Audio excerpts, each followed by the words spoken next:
G'day Scarefest fans, Glenn here from fakeshemp.net.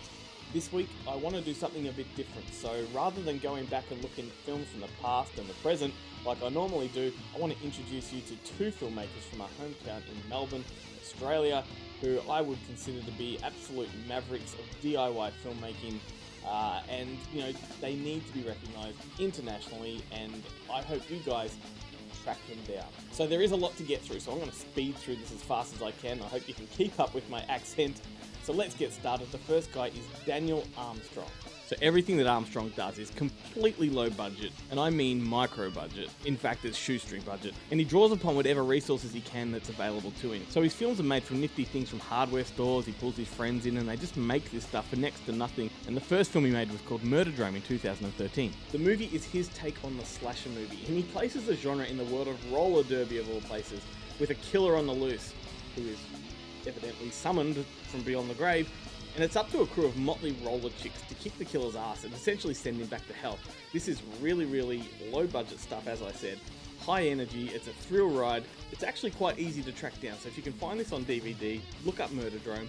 It is well worth buying.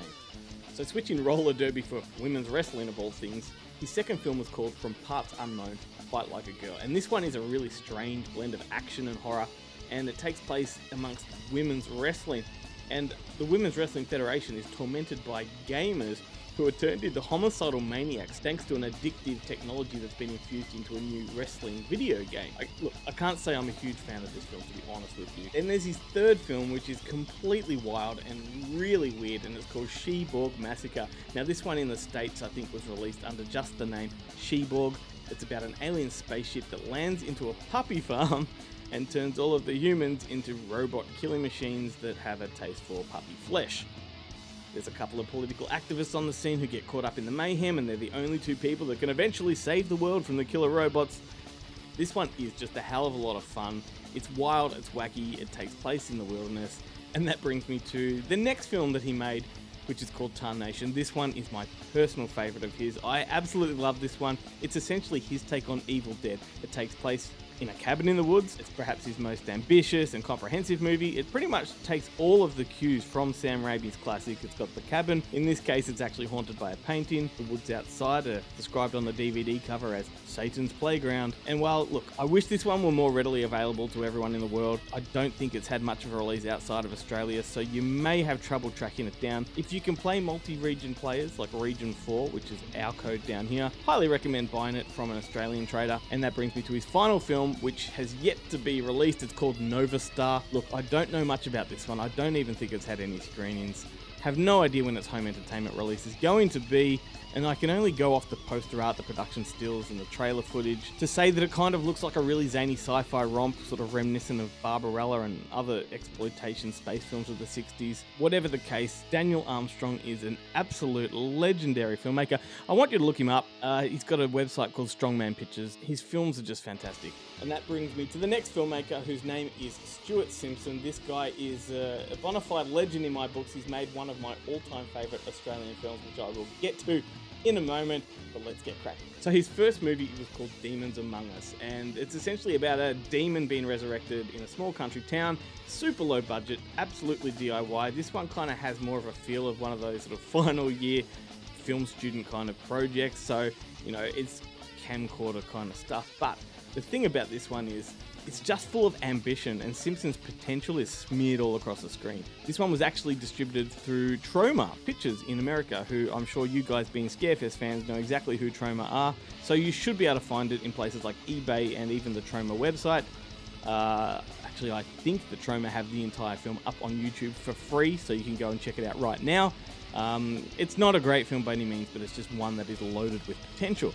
And then that takes us to the next film that he made, which was called El Monstro del Mar. This one did get a release in America, but it was just called Monstro. And while this one riffs off those exploitation films like Vixen and Faster, Pussycat Kill Kill, and Simpson really leaned on the work of Russ Meyer mixed with Lovecraft to tell his story of a giant creature from the deep, i.e. a giant octopus, that wreaks havoc on a seaside shanty that's occupied by a bunch of killer vixens. This one is just a splatterfest. It's non-stop violence. It's kind of like being trapped in the kitchen of a sushi restaurant as these sexy women slice and dice their way through countless, well I suppose not countless, 8 tentacular tentacles, and it's just an exercise in mayhem and carnage. It's a delicious looking film, the production design is great, once again very low budget, very lo-fi, which brings us to Chocolate Strawberry Vanilla, which is one of my all-time favourite Australian films. I need to slow myself down just a little bit because I really want to sell this one to you. This is Simpson's most stylish and professional looking film to date. It tells the story of a lonely ice cream truck driver who is bullied and tormented by local thugs, and when pushed to his limit he explodes in a sort of Taxi Driver style of vengeance and revenge. It's an absolutely wonderful film. It's funny, it's terrifying in equal measure, it's entirely heartwarming and endearing at the same time, and the lead actor is Glenn Maynard, who, he's one hell of a guy. His face is, quite recognisable down here in Australia. And if you enjoyed The Joker with Joaquin Phoenix, then you're going to love Chocolate Strawberry Vanilla. It practically has the same narrative structure, the character arc and all of that.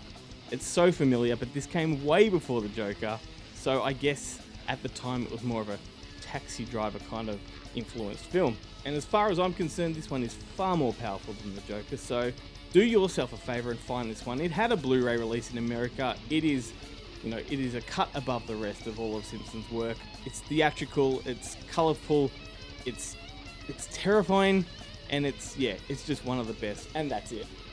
I'm exhausted, so I'm going to leave it at that. Thanks heaps for watching. Thanks for all the compliments I've had over the weeks. I've really enjoyed doing these videos, and it's been really humbling to know that a lot of you people have been tracking them down and watching the films that I've recommended. So thanks for the messages. Keep them coming. Follow me on Facebook. We're fakeshemp.net. Listen to our podcast. Just find us on all the socials. Like, click, subscribe, all that kind of stuff. And I'll see you next time.